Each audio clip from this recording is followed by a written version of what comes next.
Alright, welcome to a new video. We're going to be reviewing State of Decay 2. Um, it's been a little bit since I made a video. It's just I haven't been playing any games that I have found interesting enough to review. So after Far Cry 5 came out, I just kind of started replaying old games just to find interest and until something interesting came out, which State of Decay 2 did.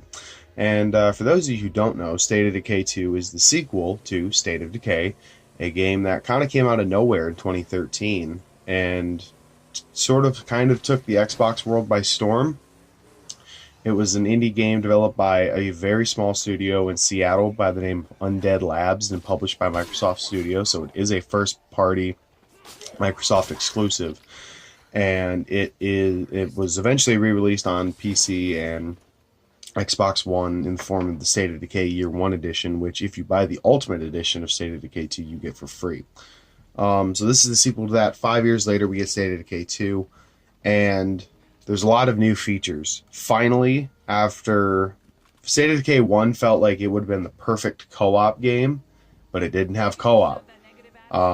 State of Decay 2 changes that. 4-player co-op, and you invite your friends to your game and they help you build your base. You're not helping them, and that's kind of their role. If you invite someone to your community, they're there to help you.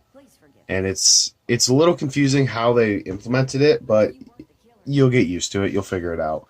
Only you can loot certain containers. So like if the 4 of you walk into a house together, then certain containers will be color coded based on who can loot what. And that's something I personally really dislike, and it's because it's really frustrating. Like, say someone is looting a shed outside and you're looting the house, you have to be like, hey, someone needs to come in here and loot this because I can't do it. And it really just kind of breaks up the game and makes it a lot more complicated and convoluted, in my opinion, but I can see why they're doing it. They want to keep you together. I personally just don't like that system, and it bothers me a lot. So finally, the game has co-op. Another new feature that they've added is Blood Plague. And Blood Plague is a system where there's this disease going around the game where certain zombies are infected with this plague. And the more damage you take from these infected zombies, the more you get sick. And if your sickness meter fills up, you will get the Blood Plague. And the only way and you have to manufacture a cure for it, or that character will die. And once a character dies in State of Decay, if a character dies in State of Decay, they're gone. You aren't getting them back. This game implements permadeath for every character. So if you spend hours and hours building up a character's skills and stats and abilities, and they die, that's it. They're gone. You aren't getting them back.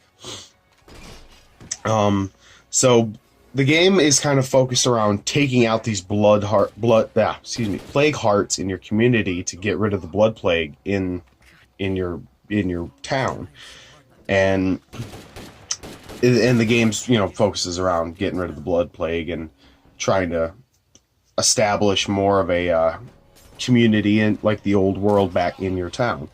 And there are 3 maps that you can play on and go between freely. There's Drucker County, Meager Valley, and Cascade Hills. And the county is it's on a plateau, so it's very rocky and elevated, and it's kind of a challenge to get around, and that's what I would consider the more tricky of the maps to navigate. Meager Valley is my personal favorite. It's just it's a nice lush valley. There's wind turbines. It's a really beautiful map. In my opinion, it's my favorite. It's the best map. Then there's Cascade Hills, which are hills. They're hills, and there's small suburban communities in every one of the maps. There is no major cities. There's small towns and suburban communities, and that's about the extent of what you're going to find in State of Decay. The game's set in rural America, and that's the kind of gist. There's no major, you're not going to find a giant city to explore. The game has this very certain feel and gameplay loop of looting, building, managing, and trading.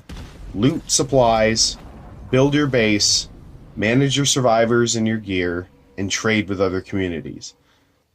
And that's really the kind of sort of the gist of the entire game.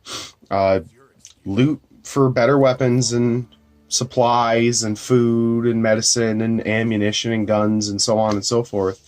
Build new facilities in your base to upgrade, like infirmaries and lounges and workshops and beds and stills to create alcohol to trade with traders for influence, which is the primary form of currency in the game. Water, you need to make sure you have water and power to your base, and if not, you have to craft you can craft a generator to manufacture power. All of the survivors that can come to your base have certain special skills. There's 4 skills that every single survivor has. There's fighting, wits, cardio, and shooting. Every single survivor has that. Those are your baseline stats, but survivors can come with one special skill. Something like, this person is good with gardening. This person is good with mechanics. This person is good with construction. This person is good with arts. You know, stuff like that. Like something that's special to them that can help certain things in your community. Like the mechanic can fix your cars if you have an auto shop. The gardener can increase how much food you get from your farm. You know, certain things like that. And some survivors won't come with the skill, in which case you can teach them one with a textbook. And that's kind of the system of the game. You loot, you build, you manage, and you trade. That's kind of it. And it's a very addictive system, but it's not for everybody. And if you aren't a fan of repetitive gameplay loops, then you aren't going to like this game, because it's very much that loop. But the game is extremely satisfying when you get to the point where you become more and more self-sufficient and you don't need to go out and loot. Like when you get to the point where you don't need to go out and get food as much because you have a farm, or you don't need to go out and get gas because you have a still that you can turn your food into gas with, or you don't need to go get bullets because you have an ammunition press, that kind of thing. It's extremely satisfying to become self-sufficient in this game and not need to go out and loot, or not need to feel like you're struggling anymore, feel like you're actually thriving. Speaking of your communities, there's a new system in the game called standing, where the people in your community, if they're a fresh-faced recruit who just showed up, no one's going to listen to them, and no one's going to really want to hear their opinions on certain things. They're going to be marked as recruits. But the more you do, and the more you use that character, and the more you play with them, they'll increase their standing, in which case they'll become citizens, which they'll just be, you know, baseline people in your community that are respected members of the community. And the more you play with them, the more you play, and the more you play, they'll become heroes, which when a character becomes a hero, they will have a very special or perk, basically, that they give the community, like plus 25% increase to shooting skill, plus 20, or like gets influence passively every day, increases morale, plus 2 food a day, stuff like that. And it can be very helpful depending on what kind of people you have in your community. And it's worth it to get everyone to become heroes, so you have all these passive increases. And once a survivor becomes a hero, they can be promoted to the leader of your community. Now, there are 4 different types of leaders, and every character fits into one of these 4 categories. You have the sheriff, who is based off of helping people and building a general community and protecting people and resolving disputes in your town. You have the builder, who I didn't play with. I played with the sheriff, but I believe they just are around building up your community and like fortifying it and structurally sounding it. You have the trader, who is concerned with getting a system of necessital trade implemented into the world. And then you have the warlord, who's only concerned with building this destructive community that stockpiles weapons and ammunition and on and on and on and on. And if you complete the game with one of these leaders, you will get what is known as a legacy card, which you can use that card, or you can use 2 cards every time you start a new game. And these will give you passive increases to that game because you completed that game, a previous game, with that leader. So there's a lot of systems in play here. The one thing that everyone is talking about with State of Decay 2, and I agree, are the bugs and the glitches. Now, they're not.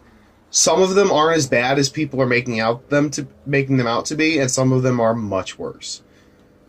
There are like small annoying glitches, like survivors will run away from you a little bit and just kind of not stand still when you're trying to talk to them. Sometimes zombies will all of a sudden just glitch through walls and just suddenly appear. Just, you know, small things like that. Sometimes there's just small graphical glitches and things.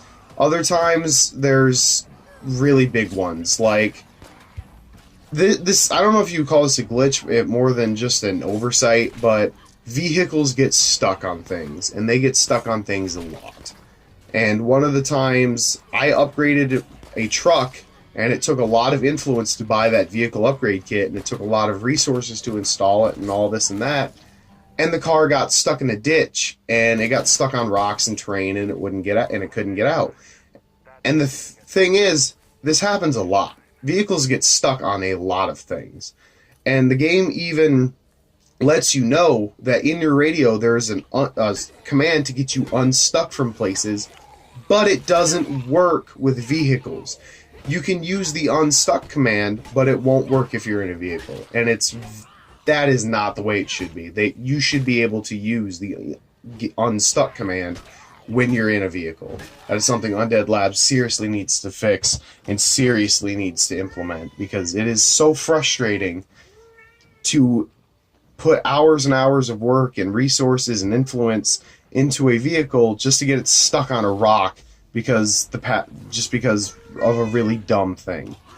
But that's really all I can say about it, is that the game is just, it's kind of glitchy, and there are some oversights that if you get put into a particular situation, it's going to really mess with you. But overall, the game is great. I thoroughly enjoyed my time with State of Decay 2, and I'm going to keep playing it throughout the year. And I feel, the game is only $30. Plus, it's included with Xbox Game Pass. So if you have Game Pass, you have no excuse not to at least try it. And since it's a below budget game, it's a small, it's a cheaper game, it's going to appeal to a lot more people, and I think that's a great thing. If once Undead Labs can get all these bugs ironed out, I think it'll be good. I think it'll be a great game, and I think it'll appeal to a lot more people once these bugs are ironed out. So, in my opinion, as someone who loved the first State of Decay and was extremely excited for this game and did love this game, I can't look past the fact that the game does have these bugs, and does have some bugs that are so damaging as losing vehicles because they get stuck on a rock and you can't get them unstuck even though the game says you can. I got to give this game a 7.5 out of 10. And that bothers me, but it is what it is, and I can't look past the fact that there are these bugs and glitches in the game, and that's not fair to look past them just because I wanted to like it. So, in my opinion, you should play State of Decay 2. You really should. If the bugs and glitches are something that really bother you, wait a bit, wait for them to get ironed out. But I will say one thing, State of Decay is one of the more complete feeling games I've played in a while. Like, I don't feel like this game is missing anything, if that makes any sense. I'm not playing this game and have to remind myself, oh, something's missing, it'll come in a DLC later, or it'll come in an update later. No, this game feels finished, minus the bugs and glitches and everything, but all the content feels here. There's no loot box BS. It's a complete game. Once you buy it, that's it. You've got a full game on your hands. So, like I said, State of Decay is worth your time, and if you have Game Pass, you have no excuse not to at least try it. So, thank you for joining me in this review of State of Decay 2. I look forward to seeing you next time. I have no idea when that will be. Maybe I'll start doing some retro reviews for games of some older games that I've played, but we'll see where that goes. So thank you for joining me. I look forward to seeing you in the next video, and I will see you guys later.